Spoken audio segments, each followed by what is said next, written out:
Tim from Bellevue, and as was pointed out, Senator Hasegawa is putting forward an amendment that I encouraged him to put forward that simply gives the option for the top two winners to submit a different statement for the voters pamphlet for the general election. When I ran for governor and lost, I observed this absurdity where it's the same statement for both. I've talked with the county auditors, several of them, and they all said as long as it's just optional for them to update their thing if they want to, the onus is on the candidate to put in a new one. It makes total sense to get more updated information to the voters. The difference between the primary information that's available and the information on the candidates by the general is dramatically different. And it makes total sense for the candidates to be able to talk about one another and contrast between one another, because the primary sometimes can have 30 people. And so all you can do is just say, I'm generally better than all of them. It makes total sense for the top two candidates to be able to say, here's my qualifications, and here's why I think my qualifications are better than the other. I really appreciate this opportunity to weigh in on this. I appreciate Senator Hasegawa considering this. And as I told him, I can't imagine anybody opposing this basic idea except for the fact that the idea came from me.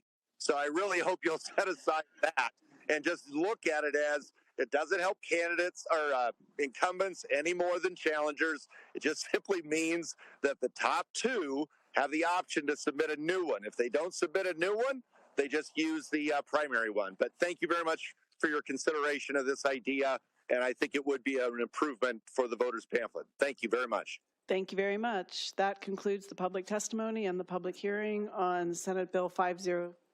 Oh, I'm sorry. Oh, I didn't see your hand in time. Was it for Mr. Eyman? It was, but oh, there he's back. Senator Wagoner has a question. Thank you, Madam Chair. So I assume you heard the testimony earlier from the Secretary of State's office. I mean, what's your answer to that? And I think you already talked about who this benefits or doesn't benefit, but maybe you can tell me what you're trying to accomplish here in a different way. Bill, I really appreciate that. I mean, there is the standard, will this help Republicans more than Democrats? Will it help incumbents more than it'll benefit challengers?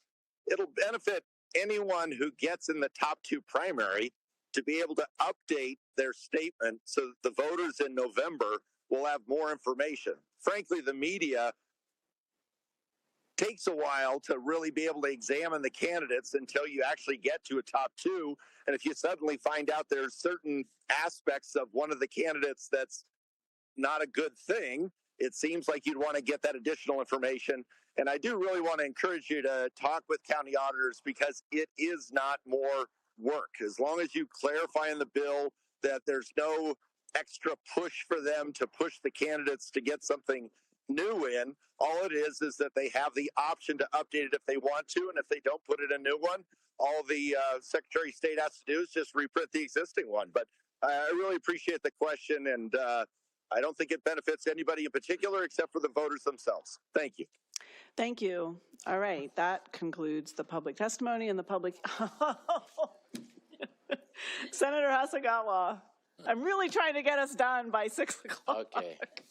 Go ahead. Are you sure? Okay, thank you, Madam Chair.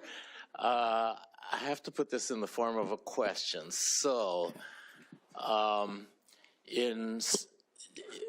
back in the day, I do not recall that we passed any. I think that we did do exactly what we're proposed, what Mr. Eyman was talking about, where after the primary, you got to submit a second voters pamphlet statement, an updated one for the November election. And I don't know that when that changed. I don't recall passing a law to that effect, but when we heard that in state government committee, everybody thought it was just assumed and thought it was a good idea to go back to that system. So Senator Wilson Jeff Wilson actually proposed that amendment. So do you recall if we used to, Mr. Eyman, submit a separate voters pamphlet statement for the general election as opposed to the primary? Yes, that is the way it used to be. It was about 20 years ago or so that the change was made inexplicably. It simply makes no sense to me whatsoever. And from what I understood, Senator Wilson said there's an amendment being prepared, but it's not ready yet. We hope to be able to have it ready when it comes to the next committee, which is this one. I'm really, really hopeful that you guys will work on this. I don't know why the Secretary of State would oppose this, other than I don't want to muddy up my bill. The reality is this is within the scope of the general topic of the bill, and you asked that of staff, and they believed in their opinion it would be. And I just simply don't get it, other than, that the idea came from me. But it is for all candidates. It's for the benefit of the voters. And I think going back to the old system is better than the current one. But thank you again.